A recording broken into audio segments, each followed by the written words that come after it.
Pagkatapos ng nangyari sa beach resort, agad na umalis si Tamara. Mabuti na lang at hindi nila nilalagay sa closet ang mga damit nila, kaya binuhat na lang nila. Kahit tulog na si Yam, biniyahe pa rin niya. Nagpahatid na lang siya kay Mike at dito sila tumuloy sa bahay ng mga magulang niya. Masyado talaga siyang nasasaktan sa nangyayari sa kanila ni John. Nalalabuan talaga siya ng husto sa mga ginagawa nito. Ito siya ngayon nakaupo sa beranda at nakatingin sa kawalan. Tams, nilingon niya ang tumawag sa kanya. Dad. Umupo ito sa kaharap na upuan kung saan siya nakaupo. Tinaas nito ang isang newspaper. Takang kinuha naman niya ito at tiningnan. Oh my! Halos lumuwa ang mata niya dahil sa balita at mga pictures niyang nakabalandra dito. Throughout her life, ngayon lang siya nabalita sa isang newspaper. Kuha ang mga pictures sa beach at kahapon lang yun. Lahat ata ng eksena ng nangyari sa beach ay nasa newspaper na. Pati si Yam nadami na din. Ayon sa balita, siya ang dahilan kung bakit nagkakalabuan si Martina at John dahil siya ang babaeng nabuntis ni John noon. At ngayon sinasabi na naghahabol siya at gusto niyang panagutan siya ni John. Ayon naman sa isang writer, siya naman daw ngayon ang kinahuhumalingan at pinag-aagawa ng dalawang most eligible bachelor in the country. May pictures pa naman na magkahawak sila ni Mike ng kamay at hinila siya ni John. Grabe! Ang lupit ng mga paparazzi dito, akala ko sa Hollywood lang na may ganito. Tumingin siya sa daddy niya, napapikit siya dahil yung titig nito mukhang maraming nakalistang tanong. So? Napabuntong hininga siya kahit so pa lang ang naririnig mula dito. Baka masarmonan na naman siya nito dahil nakakaladkad na naman ang pangalan nito sa kahihiyan. Hindi pa rin niya nasasabi sa mga magulang niyang tungkol kay John. Nilapag ni Tamara sa bilog na salaming lamesang newspaper na hawak niya bago sumagot. Dad, that is not entirely true. Some but not all. So, which is true? Hindi siya sumagot. Is that John Miller as a father of Yam? Tumitig siya sa mata ng daddy niya tumango. Siyang lalaking nang iwan at nanloko sa'yo? Dad, no. Not that. He didn't know that I was pregnant. Hindi na niya balak pang sabihin na aksidente lang ang pagkakabuntis niya. Mas nanaisin na lang niyang isipin nito na buntis lang siya nang dahil sa naging kasintahan niya. CEO yan ng Miller Group of Company. Nagkarelasyon pala kayo niyan? Bakit hindi mo sinabi yan noon? Noon pa naman laman na yan ang balita dahil sa pagiging babaero niyan. Malay ko, hindi ko siya kilala noon. Kung malamang lagi siyang sumama sa mga party na dinadaluhan ng magulang niya, posibleng nakilala niya si John. Hindi rin siya magtataka kung kilala ito ng mga magulang niya dahil kilala naman talaga ito ng halos lahat. Ewan ba niya kung bakit siya lang ang hindi nakakakilala dito? Siguro dahil wala siyang ibang interes maliban kung may kinalaman sa interior designing. Kahit mga magazine, binabasa lang niya pagtungkol sa arts. Nakatira ka sa kanya ngayon? Tanong nito dahil nasa balita din yung tungkol sa pagtira niya kila John. For Yam, Dad. Iniiyakan niya ako eh. He wants his father. Hindi ba yun makakasama sa apo ko, Tams? Nagtatanong ang mata niyang tumitig sa daddy niya. A broken family. He has girlfriend. And soon they will get married. And you will have your own as well. Kawawa ang batang yan. Napaisip si Tamara at napasandal. Mommy! Naangat niya ang ulo niya mula sa pagkakasandal ng marinig si Yam. Yes, baby. Come. Lumapit ito sa kanya. When are we going home? I miss Daddy. Sabi ni Daddy matagal tayo sa beach. Naawa siya bigla sa itsura ng anak niya. Para na itong iiyak. Yam, come to Lolo. Lumapit naman ang bata dito. Mamaya mag-swimming tayo sa pool. Huwag ka nang masad, okay? Ayaw mo ba kay Lolo at Lola? Gusto po. Sagot nito sa mahinang boses. O siya, smile na. Ngumiti naman siya pero malungkot pa rin ang mukha nito. Tumingin uli sa kanyang daddy niya. Anyway, Tams, can you attend the party on my behalf? Party, Dad? Mga business associates po bang dadalo? Agad niyang tinanong. Sa halip na tanungin kung anong klaseng party. Yeah. Napanghiwi siya sa sinabi ng daddy niya. Sa totoo lang, ayaw niyang sumama sa mga party na pinupuntahan nito. Boring ang ganong party para sa kanya. Nakakaantok, parang prayer meeting to sa kanya. It might help you. Marami ka makikilala doon na pwede mo maging client. Napangiti siya sa sinabi nito. Tanggap na talaga nito kung anong gusto niya at ngayon sinusuportahan pa siya. Kailan po ba yun? Tonight. Tonight? Dad naman? Agad-agad? Last week pa dumating ang invitation. Ang mami mo kasi masama ang pakiramdam. Nakakahiya naman kay Mr. Yap kung walang dadalo. Anong klaseng party po ba yan? And who's Mr. Yap? Wedding anniversary ng mag-asawa. Hindi mo sila kilala. Ayaw mo naman kasing sumasama sa party nun eh. Bakit kailangan talaga ng granding party sa mga ganyan? Hindi na lang sila mag-celebrate ng sila lang. Candlelight dinner, mas romantic yun. Natawa ng mahina ang daddy niya. Ganun talaga ang mundo ng businessman. Yeah, right. Para mas makilala ang pamilya at para ipasikat na mayaman sila. Just an opinion. Nailing na lang ang daddy niya sa sinabi niya. I think Mike will come to attend too. Tatawagan ko para sama na lang kayo. Kilala din si Mike? Tams, isa lang ang mundong ginagalawa namin. Tumango na lang siya. But dad, huwag mo kong sisihin kung mapahiya ako kayo. Alam mo namang wala akong alam sa pakikipag-mingle sa mga businessmen. Lalo kung pag-uusapan tungkol sa mga boring businesses. Less talk, less mistakes. Daanin mo na lang sa charm mo, katulad ng ginawa mo kay Mike. Nangunot ang noo niya sa sinabi ng dad niya dahil tumawa pa ito ng malakas. Pero napangiti na rin siya dahil mukhang nagbabago na ito mula sa pagiging seryoso. Nahawa na siguro sa kakulitan ni Yam. Dad talaga? Hi Tamara, whenever you like it or not. Ikaw ang magtutuloy ng negosyo natin. Hindi na umimik pa si Tamara. Nang malaman ni Jan na nag-check out na sila Tamara kagabi, umuwi na rin siya. Sinama na rin niya at hinatid si Martina sa bahay nito. Halos wala din sila nitong imikan habang nasa biyahe pero paghatid niya dito, bago ito bumaba sa sasakyan niya, humingi na naman ng tawad sa kanya si Martina. At tinanggap naman niya paghingi nito ng tawad. Nasabi na rin nito sa kanya kung paano nito nalaman ang tungkol sa nangyari sa kanila ni Tamara noon. Tuloy-tuloy na naglalakad si Jan sa pasilyo ng building nila. Diretso ito sa opisina ni Matthew. Ngiti lang ang sinagot niya sa secretary ni Matthew na bumati sa kanya. Pumasok siya, hindi kumakatok sa opisina nito at pabagsak siyang umupo sa tapat ng desk nito. Dude, akala ko ba nasa outing ka? Tanong ni Matthew na tumigil sa ginagawa. Umuwi sila, Tams. Ano na naman ang nangyari? Akala ko ba pagbalik niyo magiging okay na ang lahat? Anong kapalpakan ang ginawa mo naman? Ano ba namang buhay yan? Hindi ka na naubusan ng problema eh. Magiging okay na kami. Pag nakapagpaliwanag na ako, kaya nga kailangan ko siyang makausap. Kaso ang problema, hindi ko alam kung asan siya. Nagpunta siya sa bahay ni Tamara pero wala doon. Nagpunta rin siya sa opisina nito pero wala pa rin. Kahit sa Aiken na nasa Singapore, tinawagan niya para itanong kung saan pwedeng magpunta si Tamara. Pero wala rin ito masabi. Kahit si Aiken, tinanong ko na walang masabi. Namura patuloy ako. Akala kong may ginawa na naman ako kay Tams eh. Ano ba kasing nangyari? Si Martina. Ay, addict din tong si Martina. Huwag mo na munang isipin yan. Sumama ka na lang sa party mamaya. Nandito ka na naman eh. Huwag na dude, wala ako sa mood para makipag-party. Sige na, sumama ka na. Si Dad kasi kailangan ko daw pumunta. Kung ako lang, ayaw ko naman eh. Pupunta din naman sila tito, di ba? Hindi na umimik pa si Jan. Dumating si Jan at Mark sa isang hotel kung saan idaraos ang event na dadaluhan nila. Pagpasok pa lang nila ng ballroom, agad nang may mga nag-flash na ilaw galing sa mga kamera at kinuhanan sila. Ano pa yan? Ito na nga ba sinasabi ko, expose na naman ang kagapuhan ko nito? Sabi ni Mark. Mr. Jan Miller, totoo ba ang balita na nagkakalabuan na kayo ni Miss Martina Kate dahil sa paghabol ng babaeng nabuntis mo raw? Tanong ng isang reporter. Good luck, dude. Mukhang tatagtadin ka ng tanong dito. Excuse me, guys. Babatiin ko lang muna sina Mr. and Mrs. Yap. Mamaya ko na sasagutin ang mga tanong niyo. Umalis na si Jan at Mark. Oh, the two of the most eligible bachelor in town. Mukhang maraming reporter sa party namin dahil sa'yo, Jan. Agad na sabi ni Mr. Yap. I'm sorry, Mr. Yap, but don't worry. I won't ruin your party. Natawa lang ito ng mahina sa sinabi niya. Bumaling siya sa sawa nito. Mrs. Yap, happy anniversary. Bati niya dito at nakipagbeso. Ganon din ang ginawa ni Mark. My parents sent their apologies for not being here tonight. Pahayag ni Jan. Hi Jan, hi Mark. Bati na isang babaeng lumapit sa kanila. Oh, it's Bettina, right? Tanong ni Jan na parang hindi sigurado. I'm not my ate. I'm prettier than her.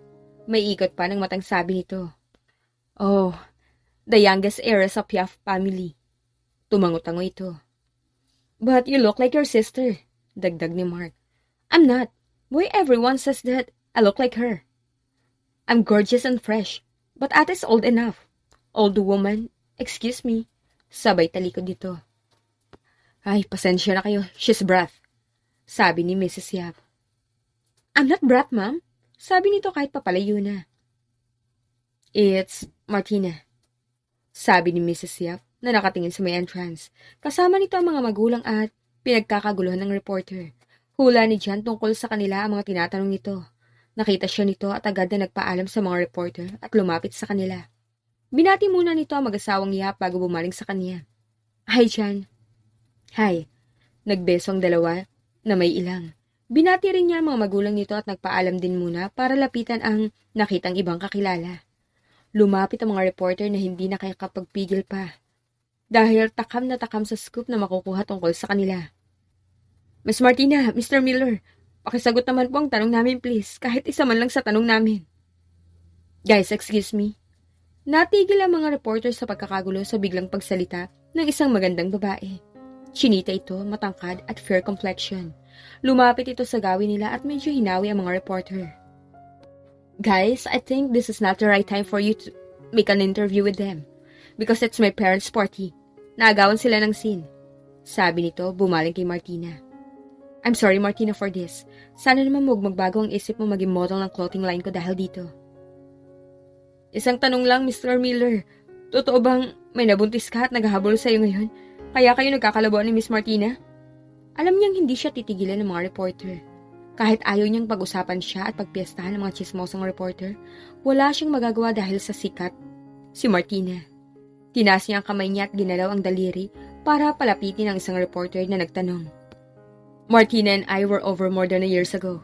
Walang kinalaman si Tamara dito. Yun lang ang sinagot niya dito. Si Mike Montesilio at Tamara Dailo. Sigaw na isang reporter at lahat ng mata nabaling sa may entrance. Nakita niya si Tamara na nakaangkla ang mga kamay sa braso ni Mike. Nakasuot ito ng eleganteng mini dress, dewy makeup and updo hairstyle. Agad itong nilapitan ng mga reporter. Nakita niyang biglang nagulat si Tamara nang dumugin ito ng mga reporter. Nakita niya kung paano kumapit ng husto sa braso si Mike at agad namang hinawakan ni Mike ang kamay nito. Ay nako, Bettina, ate Bettina. Yan kasi nag-invite ka pa ng mga reporter eh. Hindi naman ikaw ang pinagkakaguluhan. Sabi naman ng kapatid nito. Shut up! Isang reporter lang ang in-invite ko para sa collection ko. Singhal ng kapatid nito. Pagpasok ni Mike at Tamara sa ballroom, gulat na gulat ito nang dumugin siya ng reporter. Maraming kumukuha ng larawan sa kanya, may mga tinatanong ang reporter na hindi niya maintindihan kung ano, dahil sa sabay-sabay itong nagsasalita. Napakapit na lang siya ng husto sa braso ni Mike. Hinawakan ni Mike ang kamay niya at ginaya siya nito sa kung saan. Nakayuko na lang siyang naglakad. Huminto si Mike sa paglalakad kaya napahinto rin siya, pero nanatili siyang nakayuko. Bahagya siyang lumingon sa likod niya para tingnan ang mga reporter, na hinarang na ang security. Pero tuloy-tuloy sa pagkuha ng larawan ang mga kasamang cameraman. And this, Tamara Dailo. Narinig na lang niyang sabi ni Mike, kaya humarap siya dito at nagangat ng muka. Nagulat siya nang makita ang mga matang nakatingin sa kanya, expressionless. Hindi niya maintindihan ang iniisip nito, parang galit na parang hindi naman. May pananabag din sa mata nito. Anong ginagawa niya dito? Bakit hindi ko naisip na pwedeng nandito siya? Sa isip niya. Where's my son? Tanong ni Jan sa kanya. Pero ang lahat ay tumingin kay Jan dahil sa tanong nito. Nagtama naman ang mata nila ni Martina na hindi umaalis sa tabi ni Jan. Kahit wala na ang magulang nito. Binigyan siya nito ng intimidating look. Pero hindi siya nagpasindak dito. Tamara, they are Mr. and Mrs. Yap. Sabi ni Mike. Tsaka siya bumitaw ng tingin dito. Good evening po, I'm Tamara Dailo, the daughter of Louie and Selena Dailo. Nice to meet you, Iha. Tumawag nga si Louie kanina na hindi siya makakarating at sinabing ikaw ang dadalo. Lagi naman kami umaattend ng party with your parents but I haven't seen you around before. Nung high school day ko po, madalas kasama ako pero nung college day, minsan na lang at tuwing kasama naman ako, nagtatago lang ako sa isang sulok at kumakain. Kaya po siguro hindi niyo ako nakikita. Totoo naman ang sinabi niya. Siguro sa 10 party na dinaluhan ng magulang niya, 2 lang ang nasamahan niya. Anyway, they are my daughters. Bettina, the eldest, she's a fashion designer. And Mara, my youngest. A supermodel to be. Putol ni Mara kay Mrs. Yap at nilahad nito ang kamay. Natawa na lang ang magulang nito. Nice to meet you. Nakipagkamay din siya kay Bettina. So, you're Tamara? Ikaw yung nabuntis ni Jan? Tanong ni Bettina. Mr. and Mrs. Yap, excuse us first. Punta lang namin sila, Dad. Biglang sabi ni Mike para iiwas si Tamara sa mga tanong. Tumingin si Mike kay Tamara. Let's go, Tamara. Ipapakilala kita kila Dad. They're dying to meet you. Nagpaalam lang siya sa mga ito pero hindi niya tiningnan si Jan. Tumingin siya kay Martina. Nag-angat lang ito ng husto ng muka habang nakatingin sa kanya. Giniya na siya ni Mike palayo. Mga isang oras na silang nasa party, sinubukan ni Jan na lumapit kay Tamara pero agad itong umiiwas na halatang ayaw talaga siyang makausap. Kaya wala siyang nagawa kundi sundan lang ito ng tingin. Habang mag-isa siyang nakatayo sa cocktail table at hawak ang isang kupitan na naglalaman ng alak. Si Mark naman, kausap ang isang business associates kasama ang magulang nito. Kailangan mo akong kausapin, Tamara, sa ayaw at sa gusto mo. Inubos niya ang laman ng kupitang hawak niya. Bigla namang pumailanlan ang tugtugin sa buong ballroom. Isang mellow music. Nakita namang hinawakan ni Mike ang kamay ni Tamara at giniya ito papunta sa gitna. Mukhang isasayaw nito. Hinawakan ni Mike si Tamara sa bewang nito at nilagay naman ni Tamara ang mga kamay sa balikat nito. Habang nagsasayaw si Mike at Tamara, titig naman si Mike sa kanya na ikinailang ni Tamara. Mike, stop staring at me. It's awkward. Saway niya dito. Tams, bigkas ni Mike sa pangalan niya. About sa sinabi ko sa'yo na gusto ko manligaw. Mike, mabait ka. Lately nakikita kong ibang-iba ka na naman sa una kong pagkakakilala sa'yo. Simula ni Tamara. Pero magiging unfair ako sa'yo kung papayagan kitang manligaw.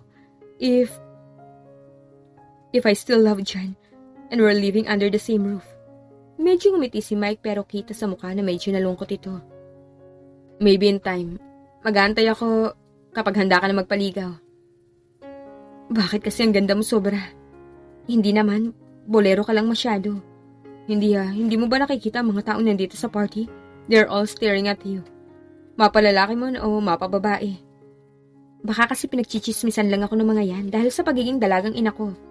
Or maybe naiinggit sila sa akin dahil kasayaw ko ang gwapong katulad mo. Hindi siguro. Baka akong kinaiinggitan nila dahil kasayaw ko ang isang endangered species. Napalakas ang tawa ni Tamara sa sinabi ni Mike at pinalo pa niya ito sa dibdib. Anong klaseng species naman kaya ako, Abir? Mas nilapit pa ni Mike ang sarili dito. Ang mga bisig nito'y tuluyang pumulupot sa bewang niya. Bigla namang nailang si Tamara kaya bahagyan niyang nilayo ang upper limb niya. Napangiti naman si Mike sa naging reaction niya. Do I make you nervous? He asked and smiled. No, nakakailang lang. Kaya pwede bitawan mo ko. Tingnan nga natin kung kaya kitang pakabahin. Mike. Fallen eyelashes. Halos pabulong nitong sabi pero laking gulat ng dalawa nang bigla na lang may humawak sa braso ni Tamara at tinulak ng malakas si Mike. Kahit ang mga tao na nandun, gulat na gulat din sa eksena. Muli na naman nagkagulo ang mga reporter at cameraman na kanina pa nag-aabang na magandang mangyayari. Hinila ni Jan si Tamara na hindi pa man nakakabawi sa gulat, hinila niya ito palabas ng ballroom. Huminto si Jan para harapin ang mga ito. Inakbayan nito si Tamara. Tamara and I are officially together. We just had a little misunderstanding recently, kaya ganito nangyayari. So, please, huwag niyo siyang gawa ng kwento na ikakasira niya. Hindi siya naghahabol sa akin, ako ang naghahabol sa kanya. And I'll do everything to win her back. Bahagyang tumingin si Jan kay Tamara na nakatingin din sa kanya. Muli siyang humarap sa mga reporter. Mahal na mahal ko ang ina ng anak ko. At siya lang ang mamahalin ko. Pagsabi niya nun, muli niyang hinila si Tamara hanggang sa makalabas ng hotel. Jan, sandali nga. Anong palabas na naman yun? Hindi siya pinansin ito. Jan, sandali nga. Masakit na ang paa ko.